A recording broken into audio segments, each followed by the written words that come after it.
What's up guys, Overdov here. In this video we're going to be talking about credit default swaps on United States sovereign debt, how they work, and why they recently skyrocketed to all-time highs. You probably saw tweets and articles like that shows some kind of graph regarding the U.S. CDS and the recent spike on it. However, this particular graph is not too informative. Let's just go to investing.com and check the actual numbers. As you can see, in March, we had a peak of around 83 from March 17th all the way to March 21st. You can also check the graph on Investing, but I prefer this one on Axios. And as you can see, we started spiking around January this year and now reached all-time highs. But before diving into the reasons why that is happening, let's first discuss how CDS on US debt actually work. Since I don't have the pad yet, I will be using the good old paint and forgive my drawing skills. So here we have 10,000 USD bond. Seller here is taking the risk that US government as a borrower might default here, and the buyer is looking to hedge that risk. So what happens in the events of default? Let's say that this bond with a face value of 10k now only costs, let's say 3k. It's completely theoretical value. This basically means that the seller has to pay the buyer the difference between the face value and the current price of the bond. It's done through the auction mechanism. So in this case, buyer basically gets 7k and seller effectively getting this bond with the current price of 3k. So going back to the graph, what does 83 basis points mean? It means that if the buyer wants to insure $10,000 worth of bonds, he has to pay $83 for it. So what are the motives of sellers and buyers for this CDS? The seller obviously gets a premium from the buyer. Let's just say it's currently at 83 basis points. That just means the buyer is paying seller $83 up front as a premium. And on top of that, even though seller is technically exposed to potential losses of 10k on this bond, in reality losses can be a lot smaller. Actually, we had a precedent that in 2008 crisis, a lot of bonds, they rebound and their recovery value actually was close to 100%.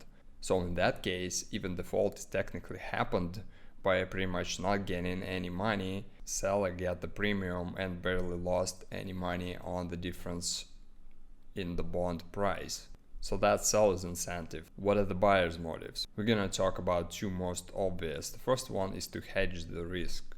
If you think that there is a small probability of default event and you can hedge it, that's the instrument. Let's say you want to buy the bond, but you also want to completely hedge the risk, and in that case you can also buy credit default swaps on those bonds, and basically you're protected. However, people sometimes buy that same as any other derivative because they think that the price of this asset will appreciate with time. Then it's sort of the bull bet on this derivative basically. Because if you think that, for example, due to worsening economic conditions, more people will bet the possibility of default, you can basically bet on the fact that credit default swaps will go up and then you can make profit from that. You can also find a lot of examples historically about people using this instrument. So now let's go back to the graph and discuss a little bit why is this spiking.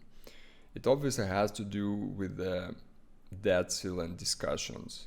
If we trace it back historically, we can see that in the crisis of 2013, it peaked at around 63 points. But the highest previous peak of 82 basis points was in 2011. And what did we have in 2011 in the US? The so-called US debt ceiling crisis, where it was similar to what we have now, basically. You can say it's roughly the same. We're gonna have a lot of discussions.